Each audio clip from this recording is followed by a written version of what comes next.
Hello, my name is John Preli, and I've been a resident of Ridgefield for approximately 28 years. It's a pleasure being here with you today.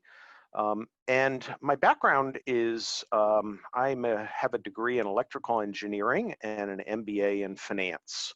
I have been with IBM for almost 40 years now, and been an executive with IBM for the last 20 years. I am also an adjunct professor at the University of Connecticut and Sacred Heart University.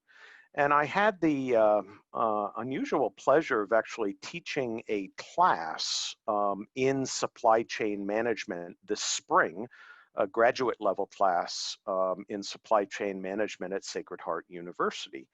And I'd just like to talk a little bit about the supply chain problems that many residents of Ridgefield and citizens, in fact, across the United States have experienced as a result of the pandemic. Let's talk about the classic supply-demand problem that so many of us experienced, and I'm going to use the example of the shortage that we all experienced in March, April, May, and even into June, the shortage we had of bathroom toilet tissue. And it became very difficult to secure this product. And this was a classic supply chain problem. Let me start by giving a little bit of history. In the 1970s, it began in the Japanese auto industry a term and a methodology called just-in-time inventory. And in the 70s, Toyota wanted to reduce its capital investment in their factory inventory. And so they began a process of keeping on hand in their factories only what they needed for the next few hours of manufacturing, and expected their suppliers to continuously replenish the subassemblies that they were supplying to the manufacturing process as many as 2 and 3 times each day. And therefore, this whole approach was called just-in-time inventory. The inventory shows up at the manufacturer just in time for the manufacturer to use. And then throughout the 70s and into the early 80s, this practice was expanded to other industries, such as consumer packaged goods, including things like paper towels and bathroom toilet paper. So you think about paper towels now and toilet paper. They are very, very bulky items, so they take up a lot of space. And they have relatively low profit margins for most of the retail establishments. And so they approached bathroom tissue as something that would be a very, very good candidate for just-in-time inventory management. The demand was pretty consistent month to month, year to year, and so they were able to maintain very, very low inventory levels, both at the stores and in their distribution centers. And you would think if they wanted to increase those inventory levels, they might have to even build extra warehouse space. And so it made a lot of sense to manage these products in a just-in-time way. And the people that distributed these products were very motivated to maintain very low inventory levels as well, because they didn't have the space to keep these products. So there was very little inventory in the supply chain And manufacturers continued to just produce generally what was a historical demand. Then, what happened during the pandemic? Well, the pandemic resulted in many, many people working from home and quarantining at home. And so there was a sudden demand for toilet paper being used in residences. In fact, by some studies, they have said that the demand for toilet paper increased and spiked by 30, 40, 50% of typical demand. And that is the demand for residential toilet paper. And so the retail establishments and the distribution centers reached into their distribution centers and then downline into the manufacturers, and quickly exhausted the limited inventory that was available because of the way they were managing this inventory just in time. And then you might ask, well, what about the suppliers, the manufacturers of toilet paper? Why couldn't they just manufacture more toilet paper?